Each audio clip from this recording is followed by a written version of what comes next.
The newest standard for safety signs and labels is the ANSI 535.5 system, which breaks up these hazards into 3 categories: danger, warning, and caution. The red danger heading is used if you will get hurt or die if you interact with the hazard. The orange warning label is used if you could get hurt or die if you interact with the hazard. And the yellow caution header is used if interacting with the hazard could result in minor or moderate injury. Let's take a little quiz to find out how well you know the categories. Let's play danger, warning, or caution. Let's say a worker is using a machine that carries really high voltage. Danger, warning, or caution. The answer is danger, because the person will get hurt or will die from interacting with the hazard. Let's say you're working on a machine that might pinch your hand if you get too close. Danger, warning, or caution.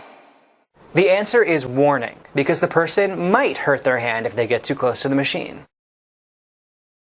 Let's say your work area requires protective gear, like safety glasses or ear protection. Danger, warning, or caution.